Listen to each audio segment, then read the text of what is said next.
On behalf of the core team Mental Health Webinar Series and the organizer, Department of Psychology, the American College Madurai, and associating partners, Madras School of Social Work, Chennai, Red Pond Educational and Psychological Research Center, Madurai, MS Chellamuthu Institute of Rehabilitation and Mental Health, Madurai, Psycho-Oncological Association, Turkey.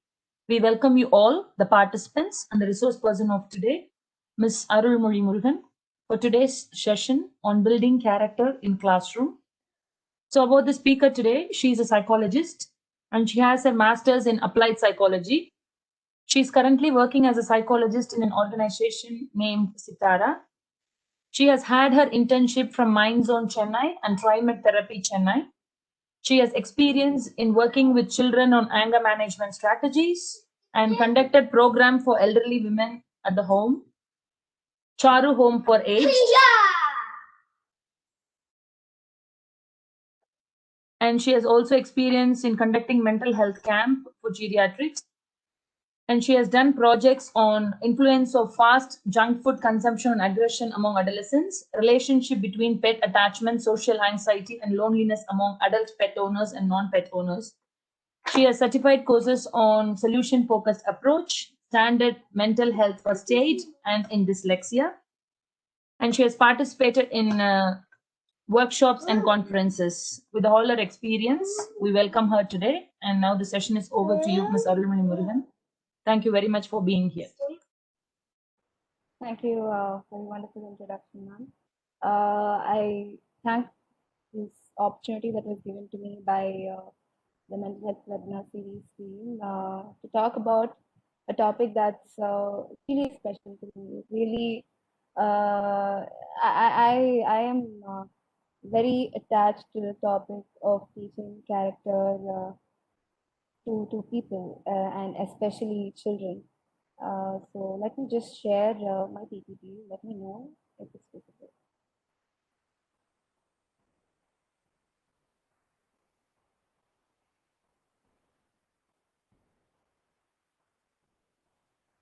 Yeah, so is my PPT visible?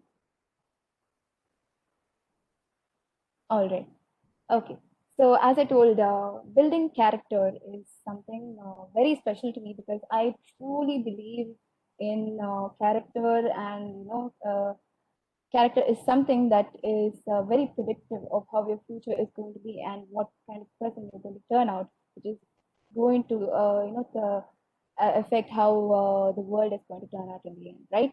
So why I particularly choose building character in a classroom setting is because I'm not sure of how many in this group are psychologists or mental health experts, but people who have who had exposure in mental health would definitely know that children are the best people to hit on to truly make a change. More than adults, adolescents, and older adults. Oh, truly, complete change could be made if when we make a impact on children, and that is going to take a ripple effect, and it is going to really build a future, which is why I am going to talk about building character in a classroom setting, which is not only useful to the teachers and the educators who are working full time in a classroom setting, but also to other people who are looking out in the future to conduct sessions for students, for children, that would bring at least a small impact, because the little, very little things that you do can have a great impact in their life. Like people who are really struggling, just having a single day session of something that's completely eye opening for them, it has power to change their lives. And I really mean that, which is why I think this is a topic which is really useful for everyone who are working in the field of mental health, right? So moving ahead, status of character. What do parents prefer? So why I put out this question is because I don't know how many of you realize, but our world right now is too, it's literally going on race. Not even the adults, but the parents are even pushing their children to go on a race. But for what reason? In olden times, long back in ancient times, even if I have to say, our education was focused on building the character, making people better as a person, and not only in terms of knowledge, but in terms of how they can take care of themselves and take care of people around them, and how they could contribute to the society. But right now, is it really going that way? Everyone, if we just look at the schools, we parents choose schools based on the number of ranks students get from that particular school during their board exams, and not how well they treat their students, not how well the students turn out to be in terms of their character from the school. They and it turns out that parents want teachers to push the children even more and more and more, just to gain a good degree, and to just get a good status, a good profession in the society, a respectable profession, if I have to underline that. But in that course, what are we really losing upon? We parents are really completely losing upon building the character of their own children. Nobody, I mean, I hear hardly people tell that, when they have their children born, they wish their children become an engineer or a doctor and so, but we hardly hear people or parents tell that they want their child to be happy. We hardly hear people say they want their child to be a good human being. They want their child to contribute to the society. I mean, how many people, out of this group really think that way for their own children, if we have, or for others? All of us, literally many of us, most of us, we push children to become something that is very materialistic and not something that's going to help them or others in the long run, right? So this is something that's slowly changing, if I have to put, because lot of research studies have come up based on positive psychology, which very strongly predicts that having good character attributes, having positive character attributes, is what is going to strongly predict your well-being and how much you are going to accomplish in the future, rather than just your IQ or educational attainment, or so on and so forth. Rather than all that, it's been strongly predicted that this is what is a strong prediction of your children's well-being, which is why we can see a few years back, maybe 1 or 2 years back, the Delhi schools have implemented something called as a happiness curriculum, which has implemented a period in their entire day's schedule for students, which solely is a period to build that to build upon that happiness curriculum too. And that happiness curriculum aims to make the children happy in the long run, because that's a strong predictor of a lot of successful things for the child, rather than just focusing on their studies. This, since it has been a strong predictor of a lot of good things, they have started to take a step. And it's been only in Delhi, and in other places, it's like all private organizations taking steps to conduct programs, short programs, targeting on certain things only, right? But even in the happiness curriculum, they kind of look at the happiness aspect and not really the character.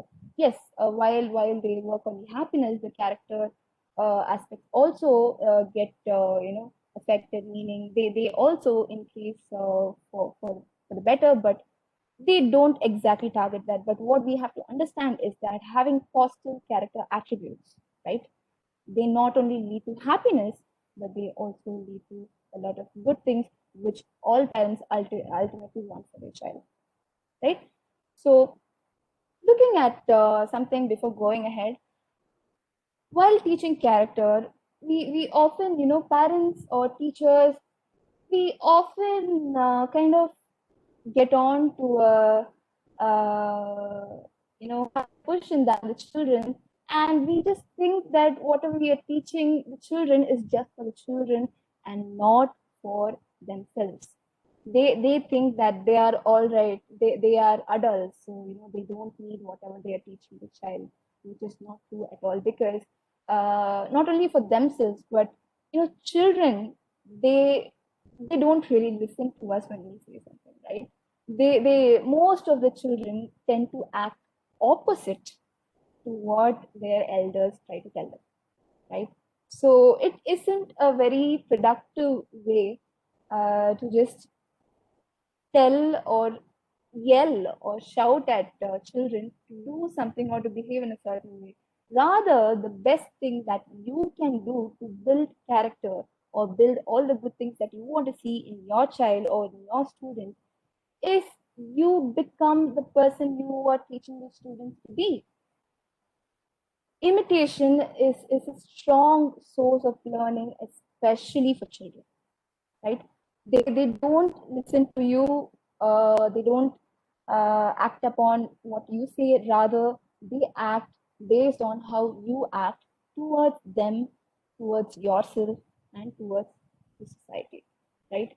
Very implicitly, they don't really, most of the time, they don't really, especially when they grow up, they don't really think that I want to, behave like my mother or like my father or like my teacher in high school. They don't really think that, but it just comes to them because all those learning, that social learning that they have gained, is very, very, very implicit, right? They don't have to give a conscious thought. So it's extremely strong but implicit that you won't even realize the effect you're having on your child while you are behaving in ways opposite to what you're preaching to them. Which is why teaching character is a shared journey. All these things that I'm going to talk about in a nutshell is not only for the children that you're going to teach, but it's also for yourself, which is the first step in teaching the children. So, looking at character, there's something, the Via Institute, they did extensive research, right? And they came up with 24 character strengths. These character strengths are something that are present in every single individual that is present on the earth, right? Every single individual is apparently seen to have every one of these character strengths, all these 24 character strengths, in different proportions, which is unique from one another. Like how every one of us has a unique composition of genes, has a unique fingerprint, and so on. Likewise, every single one of us have a unique composition of all these 24 character strengths within us. Some rank high, whereas some rank low, and that's how it varies within every person, right? So all these character strengths are seen to be something that's attributing or contributing to a better person and a better future for the person, right? And these are specifically called character strengths because and not attributes, right? Like those personality attributes, they're not called that, but they're called strengths because it, it's not, if for example, if my composition of all these 24 character strengths, it's not something that I was born with, right? It's something that I had developed in my life, right? And what they're trying to say is that by meaning character strengths is that these strengths are something that we can always grow upon. These are things that we can increase or decrease upon our own will, and they're not attributes like personality traits or something else that are have come along with our genetics, and it's something It's not, this composition is not something that you can predict in people, right? We can always increase and decrease the level of whatever character strengths throughout our lives, which is why these are called character strengths and not attributes, right? So we have 24 character strengths here, out of which I'm going to focus on two main character strengths, which are seen to have major impact for children and their future, right? And after that, I'll be looking at communication, which would at a way of communication which would greatly contribute to building character in children, right? So the two character strengths that I'm going to focus on now are self-control and persistence, if you see in the picture, or it can be also called perseverance, and it can also be called as grit. Okay, so throughout this session, I'll be referring to that particular character strength as grit, and the other one that I'll be talking about is self-control. Okay. So why I chose these two particularly is because, as I told, they are seen to be one of the very strongest predictors, according to research, of how good a person's life and a person is going to turn out to be, which is what we ultimately want for our children, right? So let's go into self-control. So when looking at self-control, there is a very interesting experiment that a researcher called Walter Mischel had conducted. So this experiment is called the Marshmallow Test. Okay, so you will understand why this is called a Marshmallow Test. So what they do in this experiment, so they did this experiment on little children, right? So what they did here is that every single child, like they had a child in every session of the experiment, okay? And what they did is that often they gave a treat to the child, okay? It was mostly a marshmallow, okay? So marshmallows are seen to be very lovely and tasty little things that children especially would love to, right? So they placed one marshmallow, one fluffy white marshmallow in front of a child, okay? And they had instructed the child not to eat that marshmallow. The marshmallow was kept in front of the child, okay? And they instructed the child not to eat the marshmallow until they come back into the room. So after keeping the marshmallow, the experimenter would apparently exit the room. Okay, so the children were instructed not to have the marshmallow until the experimenter comes back into the room. And if the child succeeds to do so, the experimenter promised the child to give not one but two marshmallows as a reward.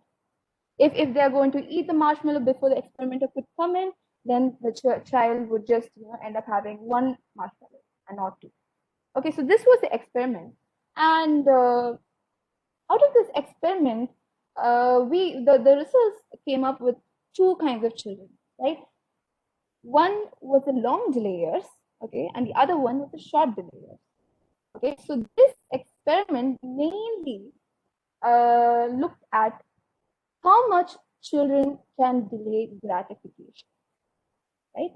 So likewise, they had two groups of children who were long delayers who were able, children who were able to wait until the experimenter could come back to eat that marshmallow. And there were short delayers who were not able to wait or control themselves from eating that fluffy white marshmallow which was kept in front of their eyes. Okay, so these children, the long delayers and the short delayers, were tracked on later on in their life, and the research found out that those long delayers who were able to control themselves from eating until the experimenter could come in, they were seen to have much better life outcomes. They were much better in terms of their education. They were much better in terms of happiness. They were much better in terms of what all they accomplished and everything else. Whereas the short delayers didn't exactly match up to that, right? So explaining this experiment, two important things that two important systems that we could explain playing a role in how children manage to distract or manage to hold themselves from eating that marshmallow, the hot and cold systems. So basically, what difference the long delays and short delays have from each other is that the long delayers were capable of distracting themselves from the marshmallow. They were video recorded, and they were often, the long layers were often seen to while they were made to wait until the experimenter could come back, they were often seen to play with their hair, to turn their back towards the marshmallow so that they don't see the marshmallow anymore, and do all sorts of things which would preoccupy their mind with something else and not the marshmallow. And those short delayers fail to somehow make this distraction happen. Okay, so this was the major difference between both the groups. And a major role playing here are the hot and cold systems. So now, what are the hot and cold systems? So these hot system or the hot thoughts or the hot feelings refer to if talking biologically, the hot system refers to the limbic system, okay, which is a very evolutionary basic system that anyone could have, which helps us to live. Okay, so if you look at Maslow's hierarchy of needs, the need to survival needs like eating and shelter, all that, they come at the bottom. So these are governed by the limbic system. So having a nice little marshmallow in front of him, which is going to be very tasty, that thought of wanting to eat it is a hot thought, is a thought that was propagated by the limbic system, right? So what happened here is that the short delayers were not able to tackle that those hot thoughts, whereas the long delayers were capable of converting those hot thoughts into cold thoughts. So the cold system, looking biologically again, is something that's governed by the prefrontal cortex. Right? The prefrontal cortex it's an advanced part of the brain which is capable of making decisions and all other executive functions. So what happened here is that often how it was seen that, or the research told that the children who were able to convert those hot thoughts into cold thoughts were able to psychologically distance themselves from that object that was attracting them. They didn't physically distance themselves, but rather they psychologically distance themselves. Like for example, if they're having a marshmallow, a cute little marshmallow in front of them, instead of thinking that it is a marshmallow that they could take with their hands and eat and bite upon, rather, they could just think that it's a picture of a marshmallow which is not eatable, right? So a picture is obviously not eatable. Something, you can just imagine a frame over that marshmallow, or you can even keep something over it that kind of shows it like a picture, or imagine it in another way, like imagine those marshmallows as cute little clouds, and uh, anything else that would let you imagine that marshmallow to be something else other than the marshmallow that you could eat, right? So this process is called as psychological distance, right? So the children who were capable of converting those hot thoughts into cold ones were able to psychologically distance themselves, which allowed them to distract themselves away from the urge to eat that and to wait for a better outcome where they could, get two of those and enjoy the reward much better at the end. So that is with self-control. I'll come back to it again after I look at grit. So now coming to grit, right? Um, Grit is something, it's perseverance, and it's something that is very relatable to resilience, right? So resilience is seen as a very important factor in everyone, in children, in adults, in everyone. But the best age that one to develop resilience is while they are a child, right? So this harvesting this grit in children is seen to help a lot and also harnessing that resilience, right? So resilience or maybe grit is, we always have seen this term, if you had come across this, we have always kind of seen it with regards to adults, how they cope with problems, because apparently they are the ones, adults are the ones who face a lot of issues and they have to come back from it, right? But what does it look like in children, especially school going children? So just simple things like uh, being able to complete assignments regularly, right? Being able to, if a child is not very intellectually capable, right? Not having a learning disability or intellectually poor, but not very up to the mark, maybe.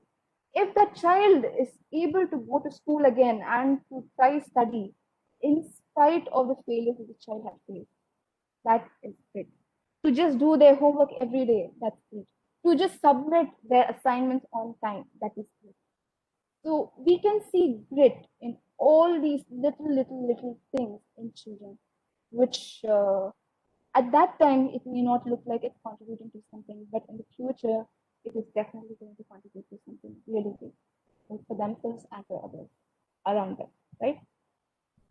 So an interesting study that the researchers have done with this is that they tried to measure grit in people with high intelligence, that is, in children with high intelligence, okay, not people, in children with high intelligence, and in children with not very high intelligence, or rather, not very high intelligence, like average or slightly low intelligence, right? And surprisingly, I don't know, I'm not sure of what outcome that you are thinking of, but surprisingly, people with lower intelligence, not lesser than average intelligence, they were seen to be having much higher grit than people with higher intelligence. Now, this why this turned out to be this way? Now, this doesn't mean that people who are blessed with high intelligence are going to have lesser grit. No. As I told, all the character strengths are something that could be developed and are not something that is present uh, according to something else, like genetics, right? So why this happened? If you look at it, it's because people with high intelligence, right? So they somehow manage to do well in their academics almost every time, right? And usually they somehow this high intelligence again, it attracts more attention from the teacher, which again helps them to perform academically better almost every time, which kind of doesn't expose them to failure at all, mostly, right? Whereas if you see people or children with lesser intelligence or IQ, they come across a lot of failures. And very well known fact that is that their life doesn't stop right there. They move on, right? They keep trying new things. They don't just fall down. They fall down and they get up. It's seen to help develop their grit every time they do that. Whereas people with higher IQ, since they don't fail too much, they are not really experienced in developing that grit because they've always seen success in their life, right? So this is why sometimes things could get a bit out of hands if a child or an adolescent who has only seen uh, success regarding something, if they were to fail in something, things could really get haywire with their mental health. And parents and teachers often don't realize this, and they often push their children towards success only. But it is high time we start embracing failures because they really help us become a better and a stronger person every time, right? So, other few points talking about grit of how we could help children to cultivate grit is to realize that practice is something that's important. So one major thing that is an attribute we could say of grit in children or anyone is to be able to practice. Practicing, okay, we don't practice for some things that are easy to do, that are easy to accomplish. Right? We practice to do things that are hard for us to do, at least, in the initial stages, right? So very process of practice is something that's going to be not very easy on the person. Okay, it's going to be hard, and it's going to be, we have to keep on doing it again and again. That's why it becomes practice. So being able to do something with effort and being able to go back to it again and again to do something highly contributes to developing grit, right? So we need to understand, and we need to make children understand that practice is really important, right? And as I told, practice is hard, right? You can't kind of make practice look like a bed of roses to children to attract them towards it. No, if you're going to say practice is fun, yes, it could be fun definitely, but not always. And we need to make children realize that, because once if we kind of get them to get them to hook onto the idea that practice is fun, then once they realize that practice is not fun, they're going to go away from it, which is not something that we want to happen, right? So we also have to understand and also teach children that practice is not always fun to do, but it is very essential for us to do it too, right? Not we need to not always do things that are fun always. We can indeed make things to be enjoyable, but not always, and we need to accept that because that's reality, right? And practice efforts are incomplete without receiving feedback. So if I'm doing something, if I'm learning something and I'm practicing on it, I will never know if I've gotten better on it completely if I'm not going to get a feedback. So only if I get a feedback, I can improve on points that I'm doing better, and I can stop or reduce doing things that I'm not, you know, that aren't really contributing to what I'm learning, right? So it is very important that when children are practicing, you as a parent or a teacher should give them feedback, because without it, all the efforts they put down for practice or you put down to help them practice is going to go in vain, right? So practice efforts are incomplete without receiving a feedback. So that's about grit. Now we are coming back to looking at an activity. Okay, I will talk the importance of why we are looking at this activity, right? So before talking about that, let me explain this. So this is called as the WOOP activity, right? And this activity is something that everyone can follow. Okay, everyone can implement, not only children, but everyone across all age groups, right? And it has research has shown it to be a very, very, very useful activity in order to help you accomplish things that you want to work on. Right, so this WOOP is an acronym for wish, outcome, obstacle, and plan. So oftentimes what happens when we want to do something is that, we have a vision in mind that, tells us where we have to go, right? But oftentimes we don't really think about how exactly the path towards that picture and picture is going to be, right? We often with the idea of optimism, we kind of think that things are going to be all right anyway. Like we'll be able to manage, whatever may come our way. But what happens is that you're falling into your own trap by doing that, because you are not really thinking realistically. Not all your experiences are going to be good. Not all the path that you're going to be you're going to take is going to be very smooth. Like you're going to face a lot of obstacles. So what this activity helps you to do is not only to envision a picture that you want to go towards, but also to see what are the things that are going to hinder you from going to achieve that picture. And uh, let's you put a proper plan in order to achieve that, a realistic plan in order to achieve that, right? So this goes on in each stage. So in wish, what you do is you basically imagine that picture, right? You close your eyes and you imagine what you are going to achieve. Like, it's not, it's better if you don't imagine something very big, right? Because then the obstacles you're going to encounter are going to be a lot more, and so you it's not, I mean, you get exhausted putting an elaborate plan, right?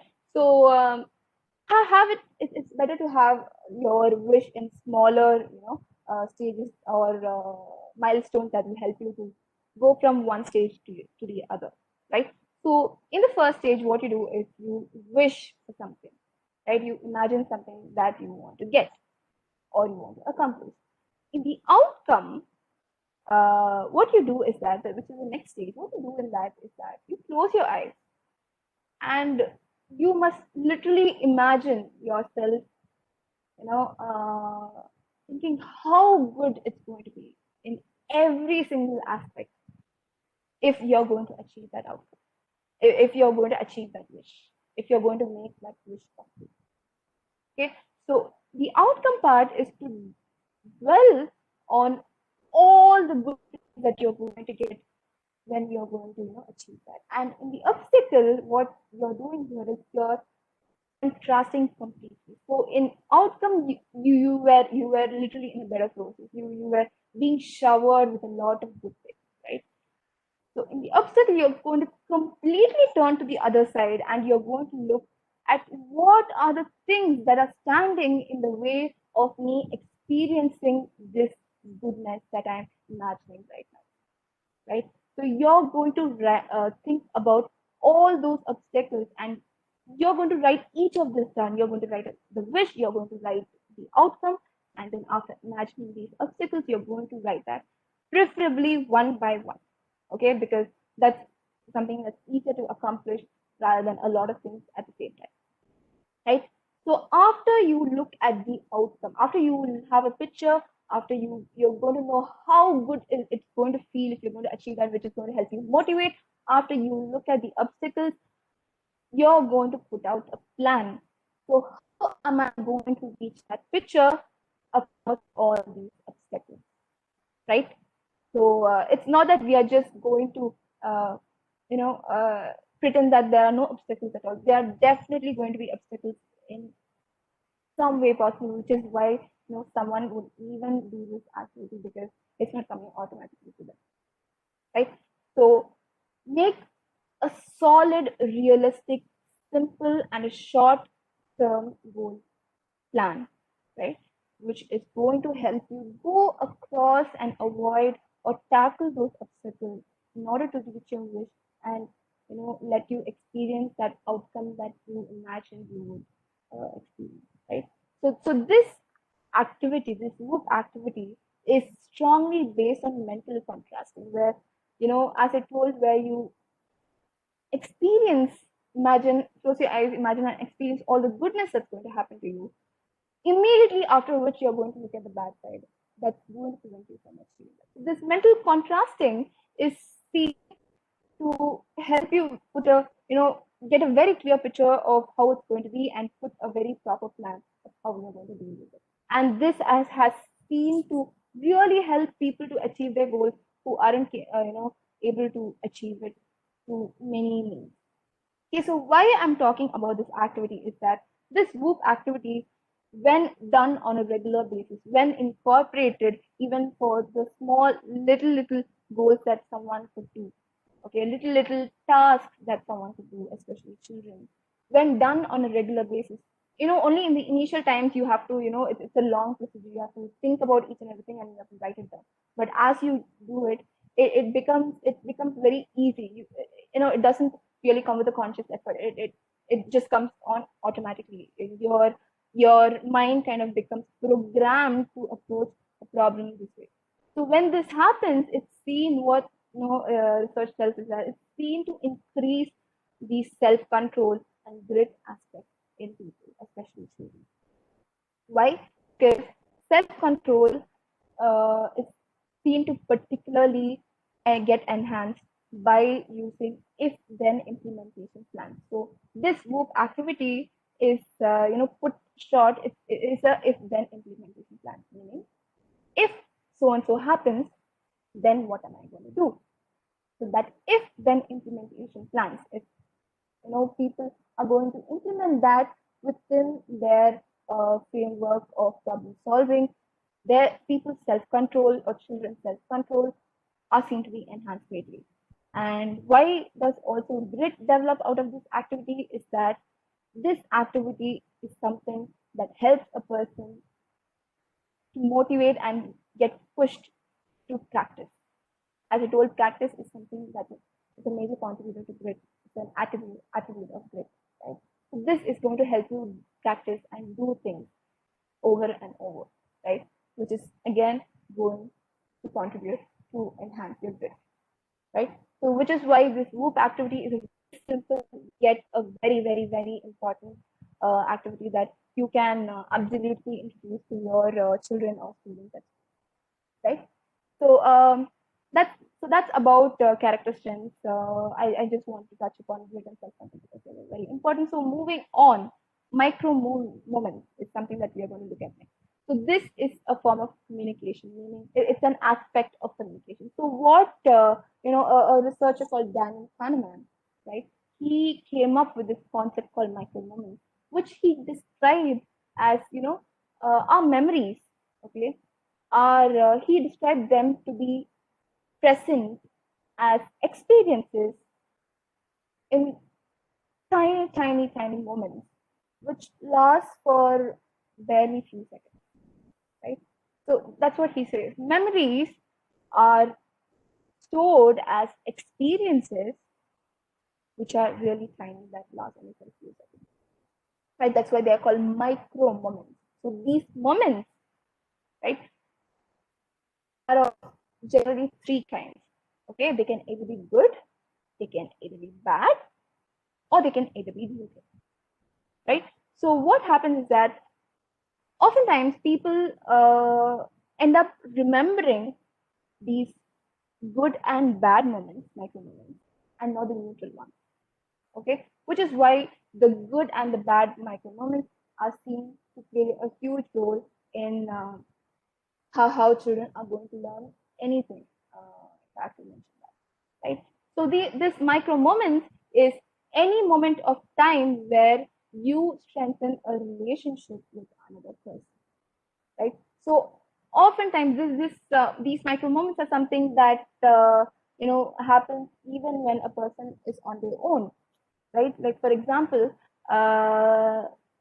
your experience of when you're eating a very yummy dish, right? A very yummy food that you like. You completely, while you're eating it, you completely enjoy that, all those moments. It becomes a very good micro moment for you. But when you see the bowl of food to be having a strand of hair in it, or maybe an insect, in the food, it's like your entire your entire feeling of enjoying that food is like going to completely vanish, and the moment the micro moment is going to turn bad. So what happens here is that researchers have said that just because that happens, just because a good micro moment is replaced by a bad one, doesn't mean that the good has completely vanished. Okay, because the time that you experienced enjoying that food was there. It didn't, like, it didn't, you didn't forget it. It's still, the experience was there, but in the end, what you will remember more is the bad one.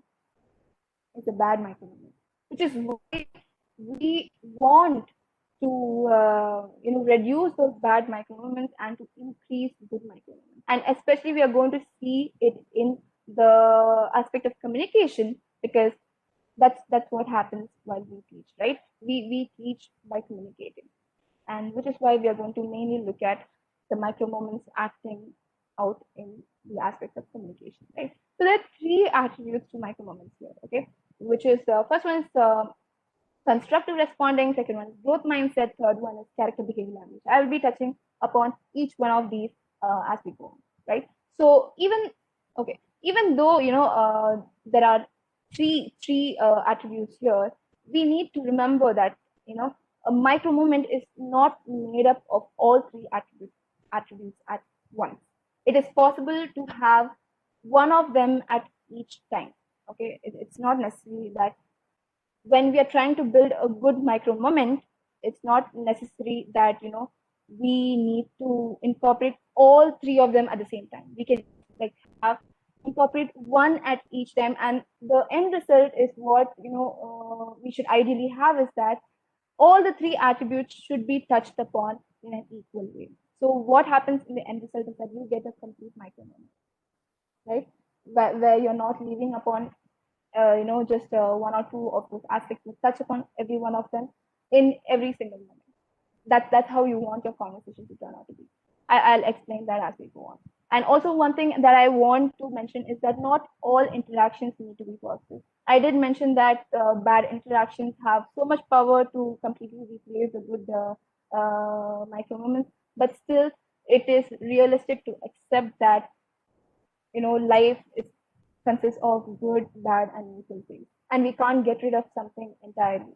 Our goal is to just increase the positive ones and to decrease the negative ones, right? So that's what we're going to look at. So first we look at constructive responding, right? And the things here that I've mentioned is not only used for constructive responding, but for generally in communication, in verbal communication, these things are something that affects how your message is going to reach the other person. So first one, the words that you're using, and the second one, the tone of voice. What tone are you going to utter those words? That, and third one, body language. So these three things are going to strongly impact of how your communication is going to get across to the other person. And changing one of these, like for example, if you're having one single sentence, you can completely change how the sentence means with by changing one of these aspects, right? If you change the tone of how you're saying something, like if I want to there's a student in the class who answers something, and I want to appreciate them for it. If I say good, they're going to feel very happy, whereas if I'm going to say okay, good, they're not going to feel very happy, right? So just the tone of voice and the body language that we are using can seriously impact how the message is going to go across to the other person, right?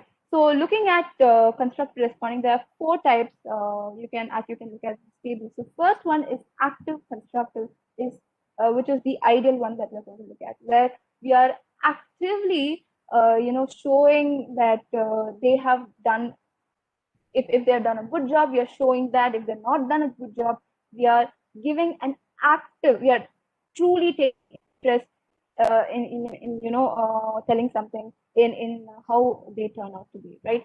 So it goes on active constructive, active destructive, passive constructive, and passive destructive. I'll just give examples for this because I know I'm running out of time. So if for example there's a child who has given a right answer for a question that I asked in class, if I'm going to take the active constructive approach, it's going to look at it's going to look like, wow, that's great, you absolutely give the right answer, telling something like this, it's called active constructive. Whereas passive constructive will look like, okay, good, just telling that. You're telling it in a really passive way, meaning you're telling it in a way that you're not showing interest, right? So that's passive, and that's constructive because you're showing something. While passive destructive can look like, for same situation, if I'm going to use a passive destructive response, it could look like. Right. Okay. Going on to the next topic. I can just go on with that. Right.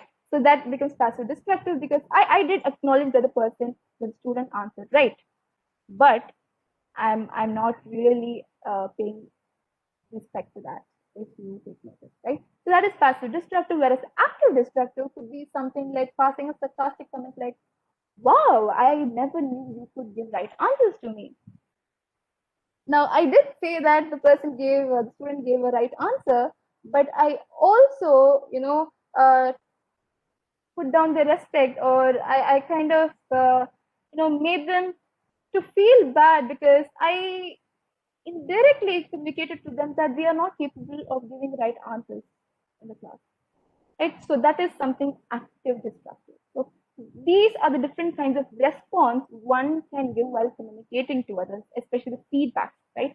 So what we are aiming while we are teaching character is to give active constructive feedback, active constructive responses. Not only will it directly affect or give a good impact on students right then, but slowly, because I told imitation is a great way for children to learn, they will also slowly incorporate learning to respond in an active constructive way to other people also, which is again going to greatly enhance their relationships and the communication, right?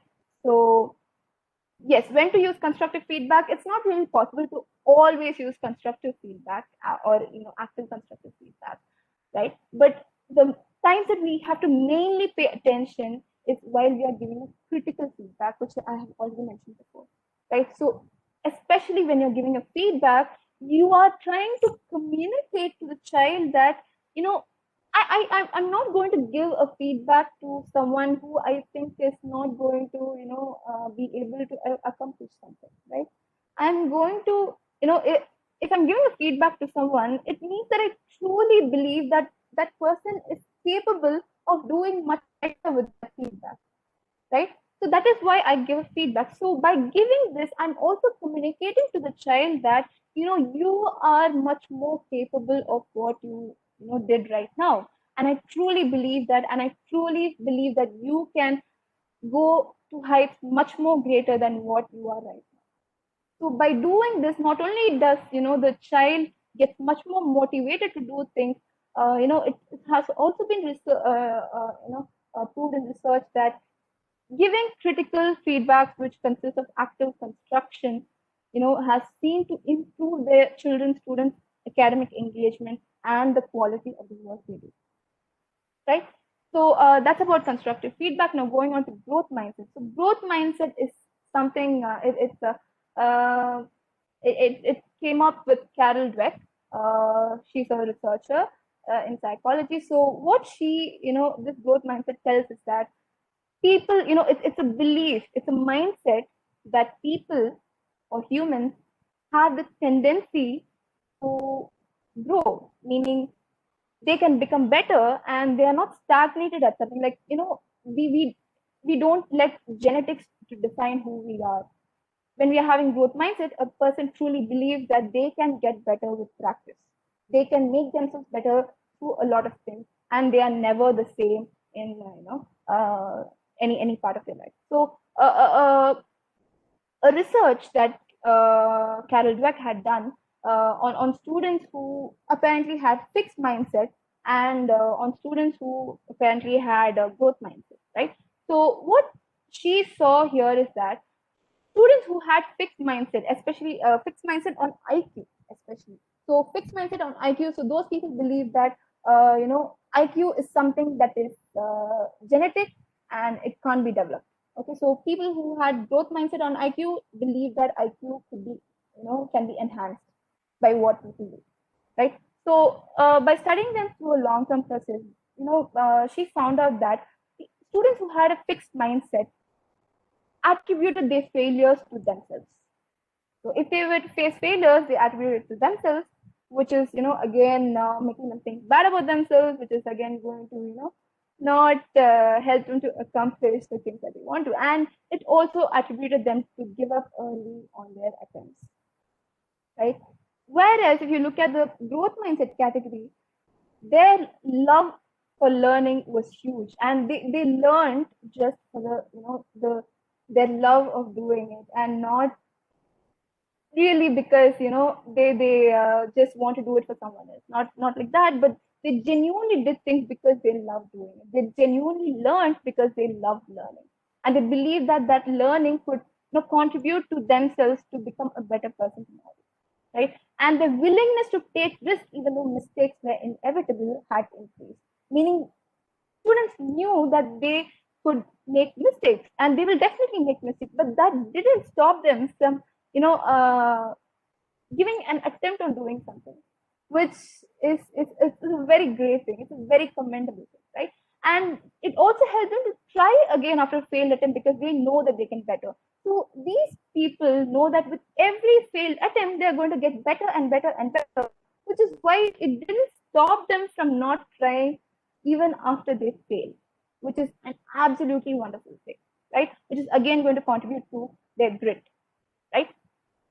So they're like generally three attributes you can see in people having growth mindset. So if you are seen to kind of incorporating these three things, you can say that you kind of have a growth mindset. So first one is effort. You put effort to do things. You don't believe that you just try it once, and if you're going to think that okay, I'm not fit for doing this, then you are kind of on the fixed mindset side. Whereas if you're going to put effort to doing something, then you are someone with a growth mindset.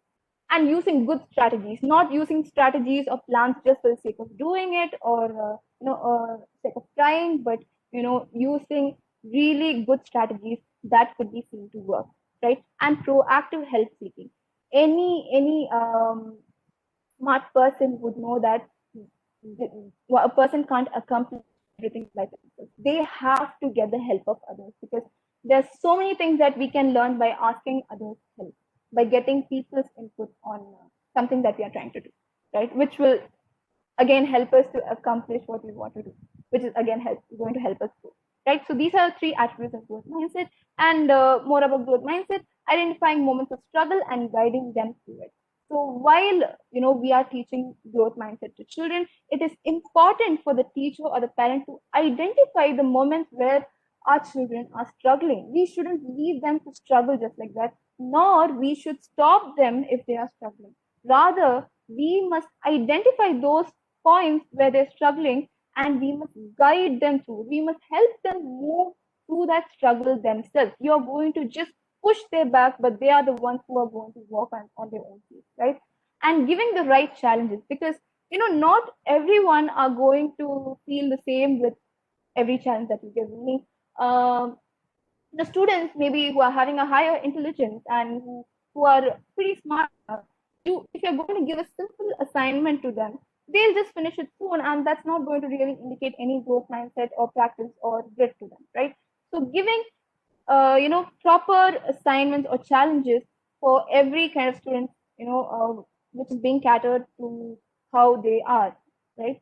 So giving a challenge that is suitable for a child who is not so, who's pretty struggling, meaning, every challenge should be like, it's not easy to accomplish it immediately, but at the same time, it is not very impossible to accomplish either, right? So it should be something in the middle where people have to put their effort, they have to practice in order to get that. They shouldn't get it easily. At the same time, they shouldn't, come to a point like this is impossible for me to do, right? So you must give the right challenges. Giving the right challenges is going to help you develop growth mindset in your child.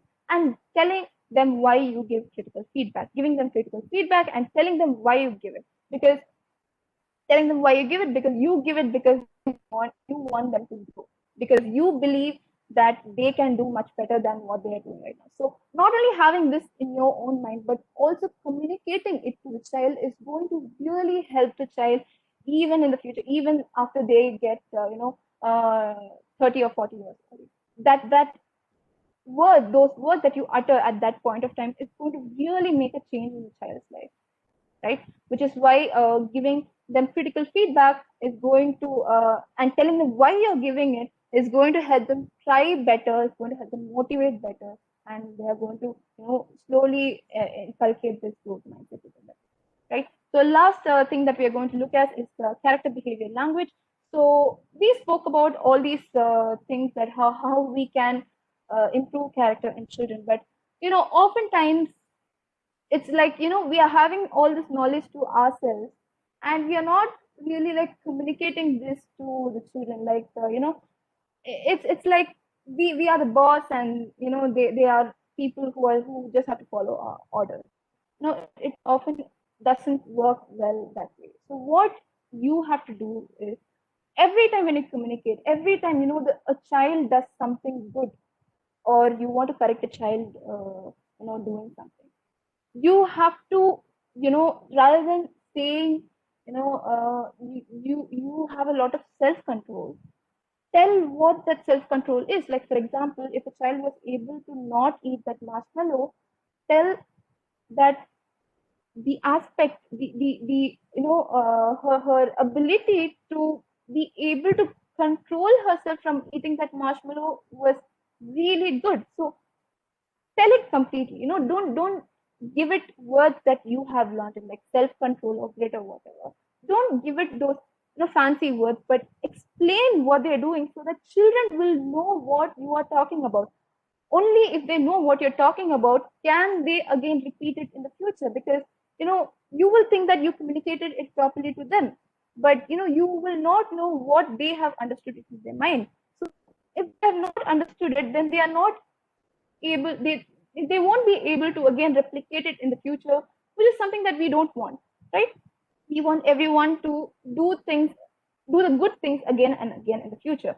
So if you want that to happen, you must completely, when you're appreciating or telling children something, tell it fully, tell it completely in a way that's very easy to understand, very simplistic, so that they will know, okay, mom is appreciating me because I did so and so thing. So that they will know that they will get more appreciation doing more of that and doing more similar things like that, right? So I have further slides of how quite a different character strengths look at in terms of behavior, so that you can tell out how they are. You can incorporate it in your language of when you're going to give a feedback. But I think we have run out of time, so I'm not going to go through each of them. I'm just like going to go slide on this. And yes, so I know we have run out of time, but I am very much open for questions. Thank you. I hope the session was useful. And Thank you so much, Sharon ma'am, for that yeah, session. You have given a lot of inputs to build the character in classrooms. ma'am, I'm not able to hear you Yes. very well. Can you hear me now? Yes, but not very loud enough. 1 second.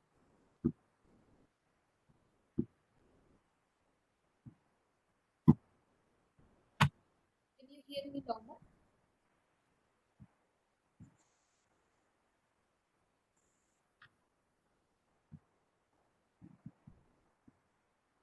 Yes. Can you hear me now, ma'am? Yeah. Yes.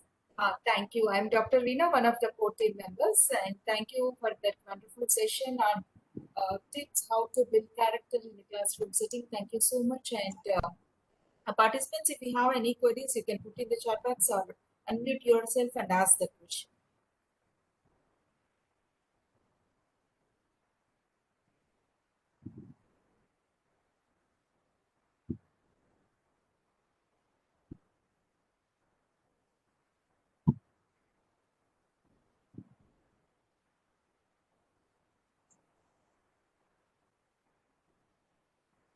I guess we don't have any questions.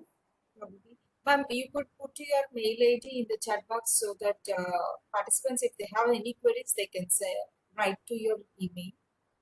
Sure.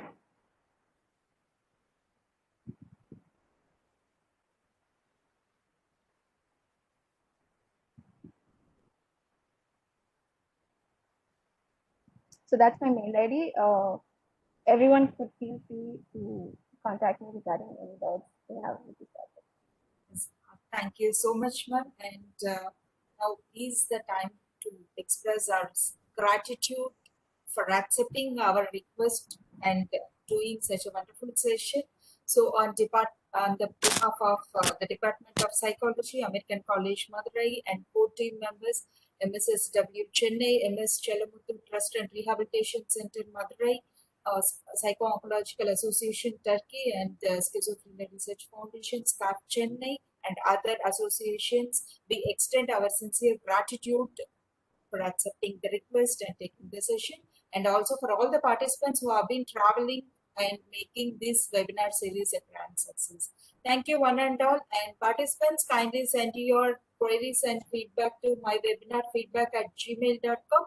We will meet tomorrow with yet another wonderful session. Thank you. Good night. Bye-bye. Thank you all.